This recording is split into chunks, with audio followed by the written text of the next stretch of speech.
I'm Kellen Marion, and welcome to STEM to Share.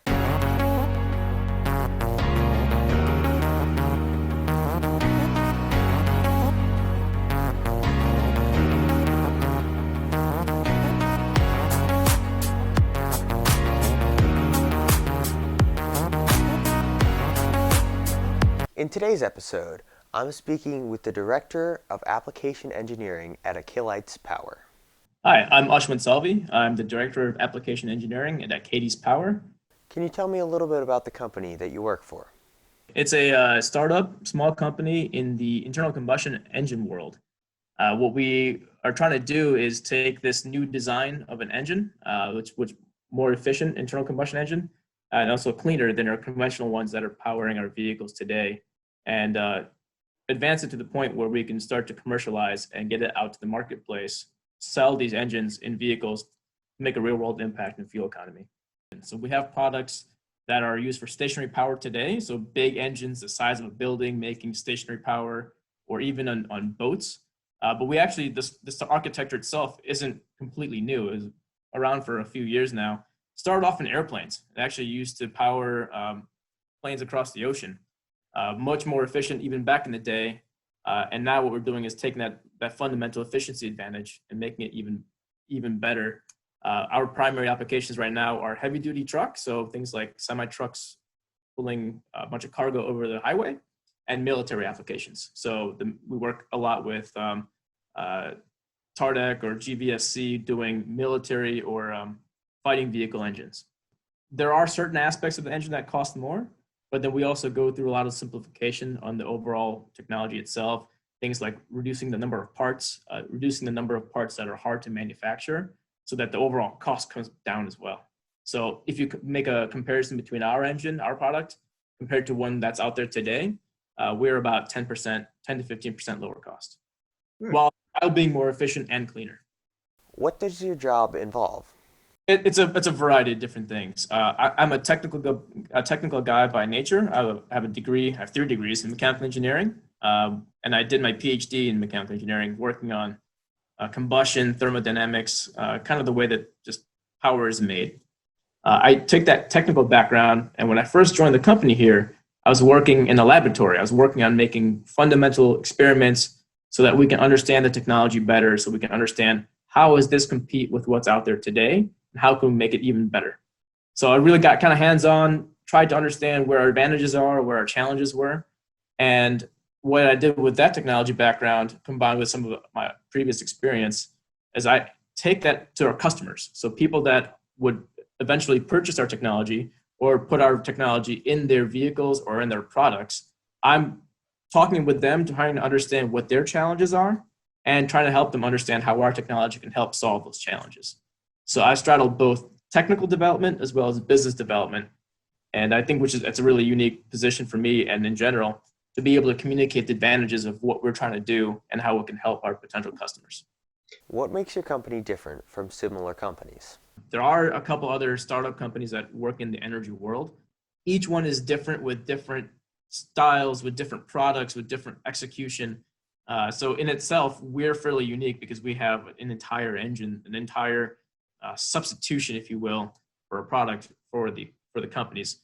A lot of other people make things that adapt onto other pre-existing components, pre-existing engines or products. So we kind of have a whole package solution as opposed to an incremental little add-on piece or a modification.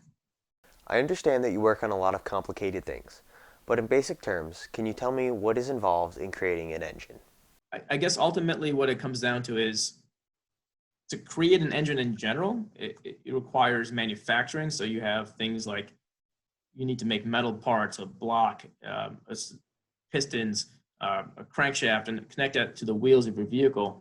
That's fundamentally what you're doing. And then that engine itself, as it comes together, you put in air, you put in fuel, and you either ignite it with a spark plug, or you have the right conditions so that when you inject fuel, it burns, and that combustion of fuel is what creates high temperature and pressure, pushes against the piston, and makes your vehicle move forward. That's easier said than done. There's a lot of science, there's a lot of technology, there's a a lot of fundamental understanding of what's required to make these things that make your vehicles go forward last a long time, make them clean, make them efficient, make them so that a customer, when they get in a vehicle, is satisfied with the drive quality. You don't want something that's shaking you all around. You need something that has good power delivery. There's all these nuances that are required to make an engine the way that we are so used to today. And that's why it requires a lot of research, a lot of money to help execute the research, to develop the fundamental understanding of pushing the efficiency and emissions and the drivability of these vehicles so much further. What inspired you to get interested in engines? When I first started studying that, I mean, I was a kid when I started really tinkering with engines and trying to understand how it worked. As I went through school, through college, and learned the science behind it, the fundamental thermodynamics of how does this thing really work, and why does it work, and what are the inefficiencies, really got tied up or really captivated by the fact that these things are everywhere in the world. It's not just a US thing, it's everywhere. In the most remote parts of the world, there's fuel and there's air and there's engines, and that's what makes things move forward. So if we can try to make these things just a little bit cleaner, a little bit more efficient, and you can multiply that with how many engines there are, that's a huge impact in terms of energy or efficiency or emissions. And that's something that I'm working for every day in this company. What is the most exciting part of your job?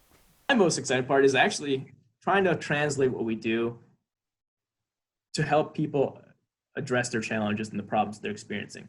So that customer interface, understanding what is the need of the client and how can we help them solve that is most exciting for me, because when you're explaining this technology to someone and you're going through the fundamentals and all this stuff, and you explain it and to the point where they actually understand it and they have that light bulb go off and they get that aha moment, oh, that just makes me feel so good inside. Like, I live for those moments.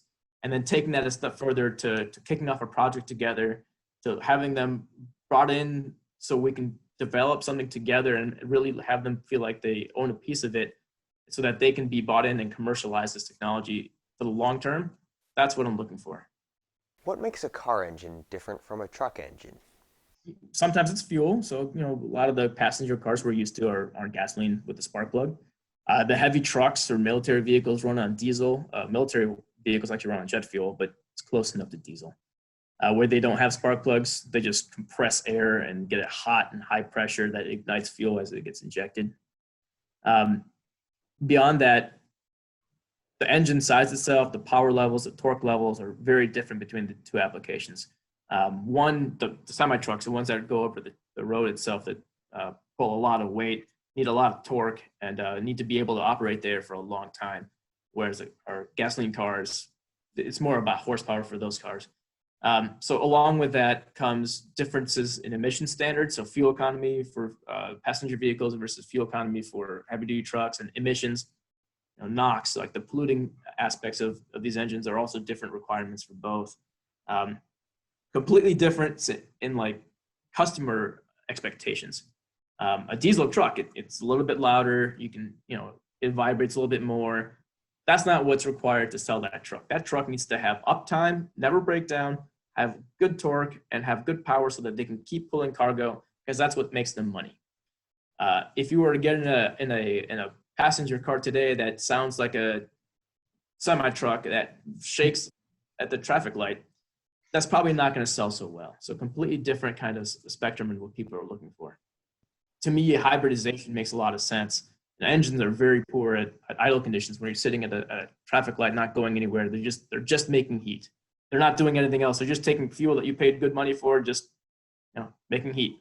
But when you get engines to kind of a sweet spot, they're able to make power really efficiently, actually really efficiently. And so what you can do with a hybrid is, instead of running your engine at these poor points where they're just inefficient in converting fuel to movement to power, you can run the engine at that sweet spot and then have the hybrid system take care of everything else. And as a system together, optimize that for whatever vehicle you're having this powertrain go into. That could really be enabling, because a lot of the challenges with electric vehicles, love electric vehicles. I think they're a huge part of the future. A lot of challenges are range and the charging time. So if you can couple an engine with a liquid fuel that you can refuel in 30 seconds with a hybrid system that helps you to use that fuel the most efficiently, you can now start to commercialize or put into production these vehicles that will sell a lot faster, a lot easier for the public or the market to adopt, because they don't have a fear of range anxiety or running out of electric charge or having to wait for an hour to recharge your vehicle. Why is some of your research funded by the Department of Energy? Actually, the agency I used to work for, ARPA-E, looked at our technology and said, wow, if this is successful, I mean, if we can get even 1% better, more efficiency, and you apply that to all the vehicles in the world, that's a huge amount of impact in CO2 or emissions. What we're talking about are efficiency numbers that are much, much greater than 1%. We're talking 10, 15, 20% better. And so that's a substantial number. So when you look at the transportation world sector and then the stationary power sector, and you look at the whole world, that's a significant amount of energy savings. So they looked at the technology and said, okay, we see there's a fundamental advantage here. We need to prove it out some more. So let's make a targeted program to help address the challenges that you have today so that you can de-risk your technology, prove it to the customers, and then have the customers take this technology into the market, selling vehicles, making an impact.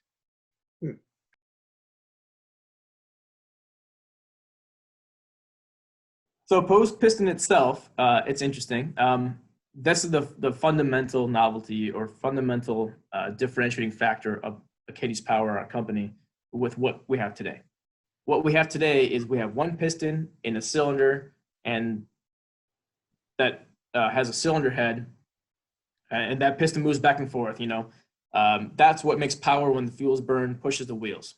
What we did was, instead of having one piston in one cylinder, we actually have two pistons in one cylinder. So both of these move.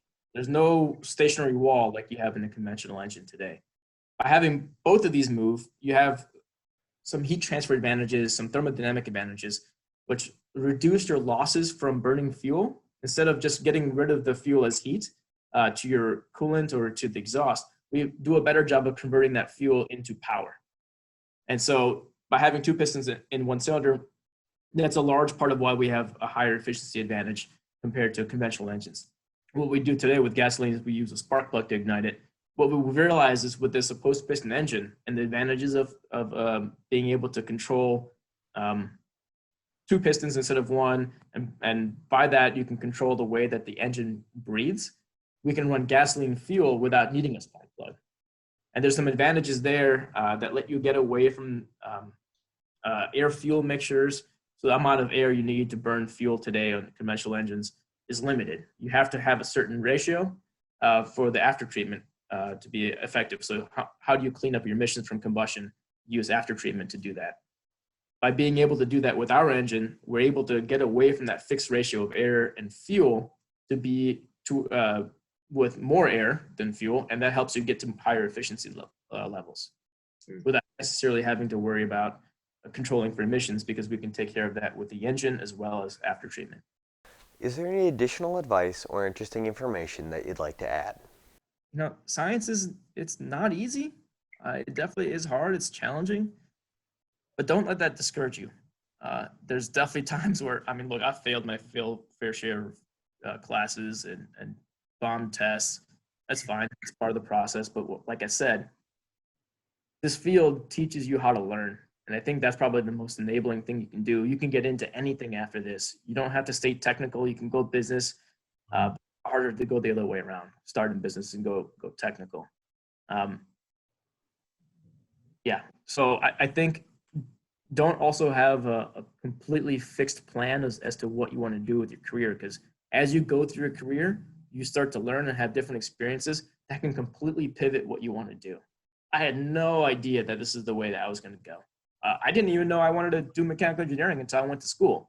Actually, I started off as aerospace engineering, switched to mechanical, didn't know what I really wanted to do after undergrad, applied to grad school, said, okay, well, I'll apply to jobs in grad school. I get into grad school, I'll go to grad school. Got into grad school, I'm like, oh, this is kind of cool. Oh, research is fun. And it just continuously evolved from that into something that has transpired to be super enabling to me.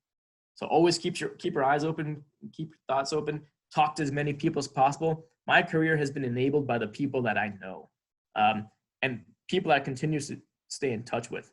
your career is always going to be enabled by the people you know, either by saying, "Hey, I think I saw this job posting that you might be interested in," or just people you can go to advice for in terms of what should I do with my career, or where should I go, or what do you think about this company or this technology. People have been the most enabling part of my career path. Thank you all for watching. Please like, share, and subscribe, and follow me on social media. Links are in the description below. Bye!